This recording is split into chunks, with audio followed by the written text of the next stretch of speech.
Morning. We're going to do a little squirrel hunting this morning. But we're not hunting in the place I would like to go hunt because they're closed for a special hunting season, and that would be the uh, Old Sabine Bottom Wildlife Management Area. We have plenty of public land in this area, and there's lots of private land you can hunt. There's lots of squirrels. We have a 10-a-day limit in this county, 20 in possession. Uh, if you're lucky enough to find that many squirrels, and normally this place is working full of them.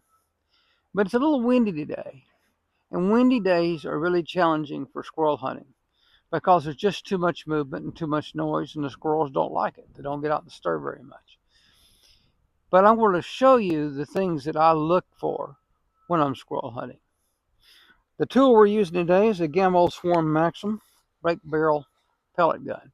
It's capable over 1,000 feet per second, and I'm shooting a GAMO rocket today, which will be carrying a mail, and has an excellent penetration and accuracy.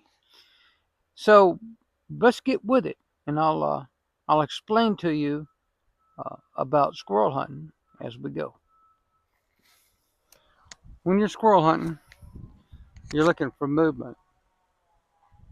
You're being really still and looking for movement that doesn't belong. And we're going to be quiet in a minute as we get to walking along. And just like any other still hunting, and I'm not being quiet enough, you want to be really quiet. Now I'm going to go ahead and set my rifle up.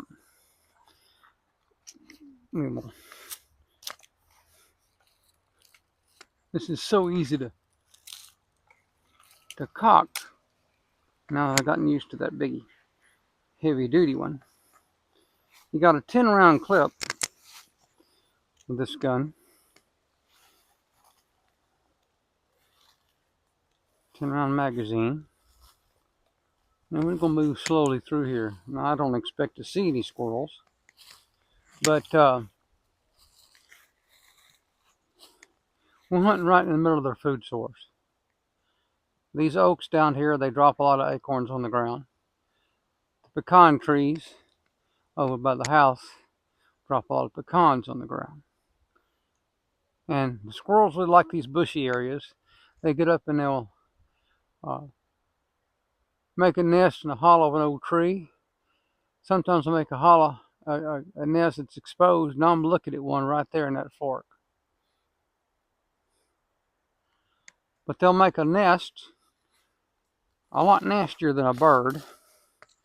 A bit more scraggly. And you just have to move very slowly and watch and listen.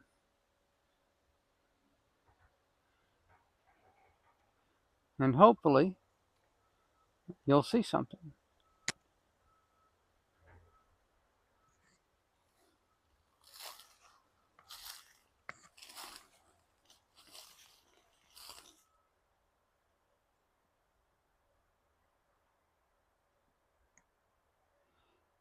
Now a lot of your shots are going to be from an elevated position, in an elevated position. So you'll be shooting up into the trees.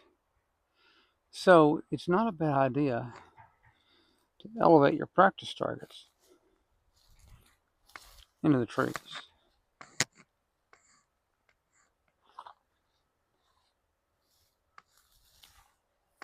Stalking, and I'm moving way too fast.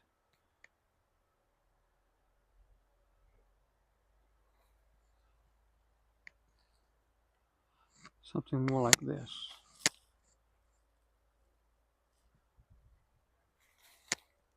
Be sure of your step. Decide where you're going to step. Move quietly. And I'm still moving too fast. I see a lot of squirrels in this lane here.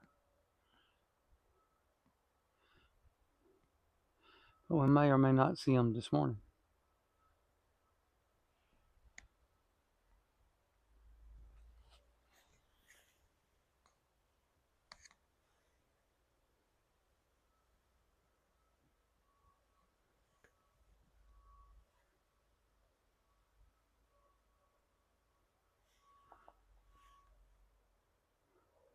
Obviously no squirrels this morning, but stalking, getting out in the woods looking for them, that's the main thing. Whether it's for a few minutes or hours or all day long,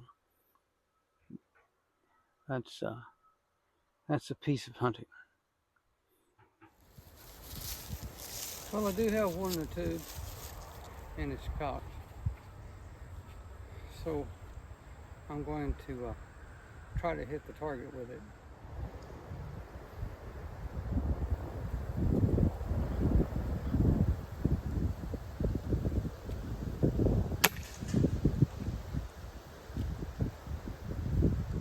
Oh well.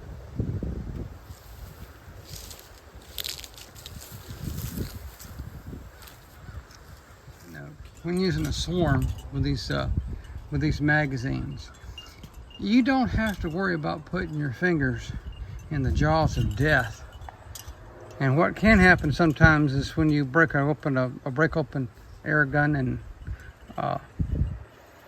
it doesn't catch, and that barrel slings back and catches your finger just as you're trying to put in a pellet. Even if you're holding the barrel, sometimes your hands can slip with a really strong air gun. With this kind of magazine, you don't have to worry about that.